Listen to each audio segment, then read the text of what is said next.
Thank you to all my channel members, including my fan appreciation level members and my contributor level members, for helping support the YouTube channel.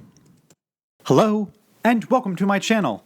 My name is Jonathan Cohn, and today I have my book review of the book, The Blackfire Blade by James Logan.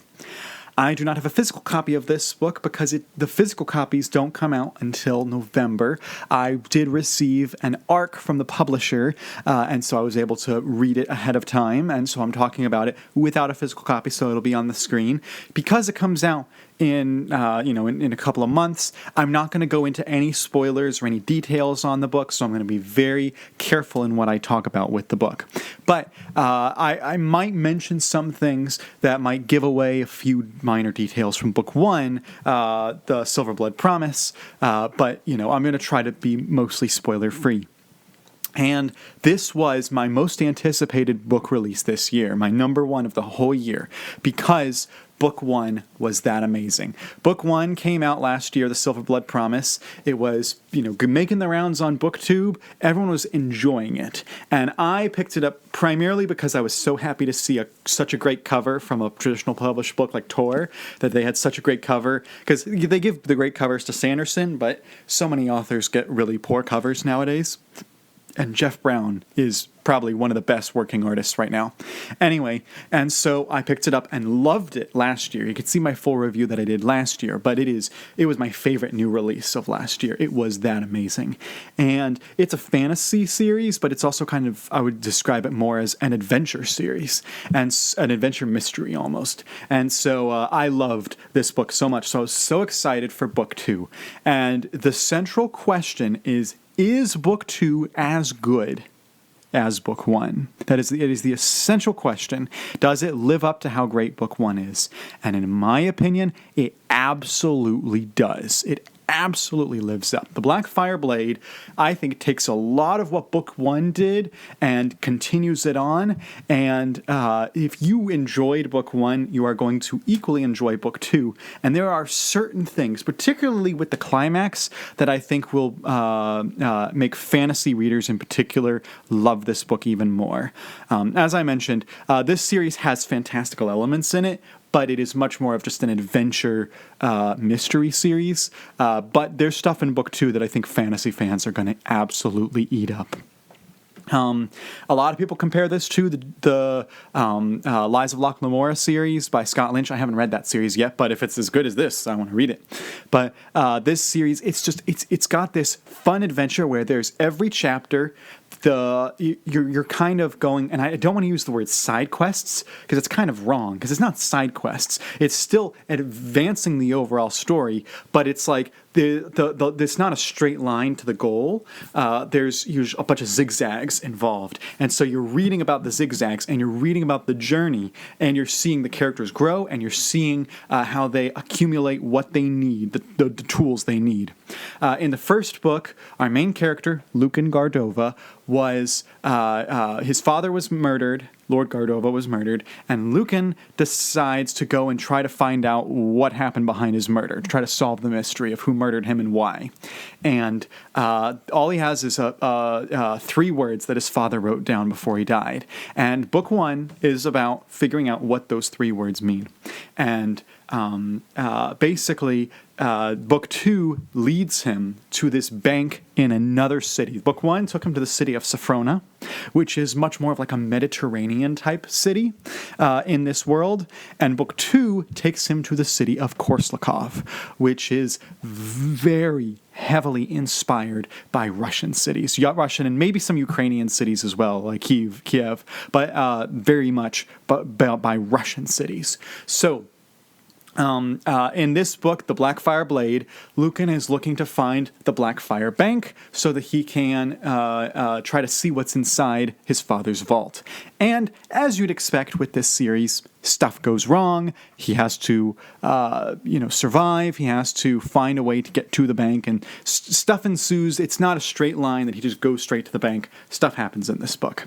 And it very much follows the formula that book one did, although I would say say that the middle of book 1 was stronger, but the end of book 2 is stronger, if that makes sense. I mean, they were both amazing, but book 2 has some moments in the middle that aren't quite as amazing as they could have been, but the ending more than makes up for it. The ending in book 2 is spectacular, truly spectacular. He lays the groundwork very early on for what the end of the book is going to be, but if you don't pay attention, you may miss that stuff. And so as I was reading, I was seeing the elements of it, and when it all came together at the end, I thought, of course that makes sense. So he did an excellent job of laying the groundwork, but not tipping his hand.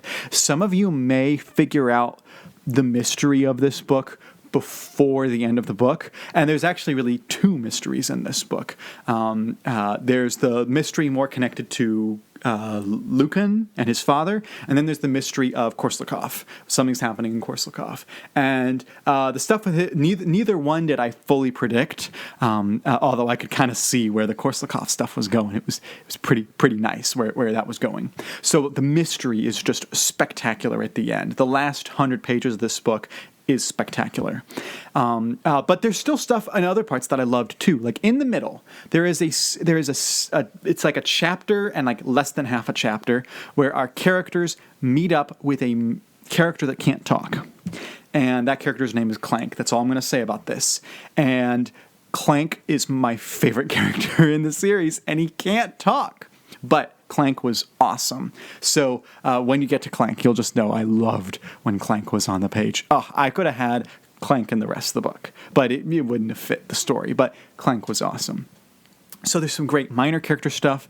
Of course, Lucan is not alone in his journey. He is not the only character here. You also have the character of Flea, who is the little girl companion who's she's joined him in Sophrona, and then you have the skilled thief of Ashra who decides to join him. And I wondered if them joining him would make it feel like a D&D campaign. And there's moments where it kind of feels like that in a way, but overall it didn't actually feel like a D&D campaign. It felt very organic and natural to the storytelling.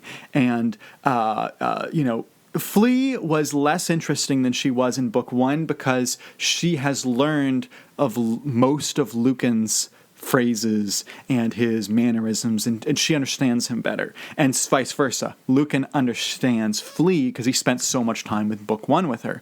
So their dynamic did not have quite as funny as humorous an element to it, but it did have a deeper element because there is something in their dynamic that is challenged in this book that I thought that was handled really well.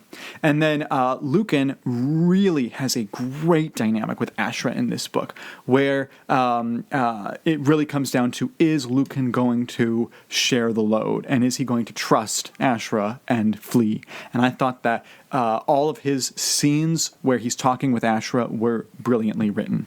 There's also a few small mysteries or small elements of the quest. Again, I don't want to call them side quests because they're not exactly side quests. It's still advancing the main story, but the elements where it zigs and zags instead of going straight on. And there's some mini mysteries in there, and I loved all of them. They were just so well handled. And I think that the best thing I could say about this series is every chapter not only advances the plot, but every chapter feels thrilling. Even if it's just characters talking, I feel like I am on the edge of my seat. I must find out every chapter, and it never feels like I could have cut that. I didn't need that. It never happens in the first book or in the second book. James Logan just has a sense of pacing that few authors do.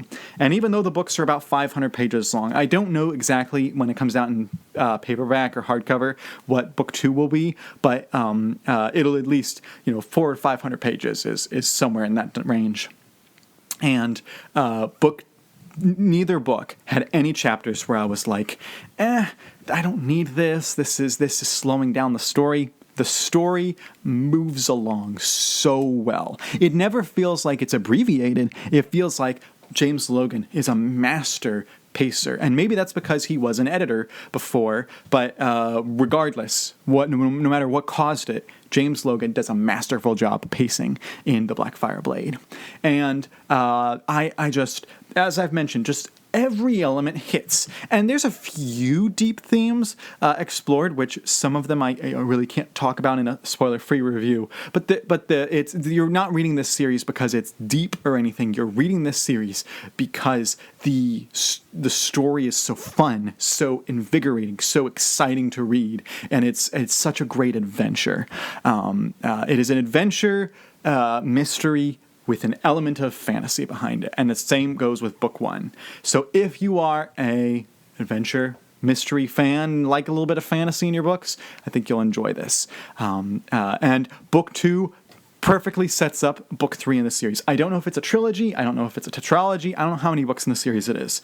But books 1 and 2 were so good, especially the ending of book 2, that James Logan has become a must-buy. Day one, I will be there for his next projects. Until he majorly disappoints me, I'll be there day one, because he just does such an amazing job with this series. And I'm hopeful that not only he continues and finishes this series, The Last Legacy, but I can't wait to see what he does otherwise, because I think he's that good an author. So that's my review of the Blackfire Blade. I can't really talk about specifics or spoilers, until it comes out. But if you've read the book, let me know your thoughts in the comments section down below. And if you've read book 1, let me know what you thought of book 1. And if you're revisiting this, after the book's released to the public, let me know any spoiler discussion. But until next time, I'm Jonathan, and thank you for watching.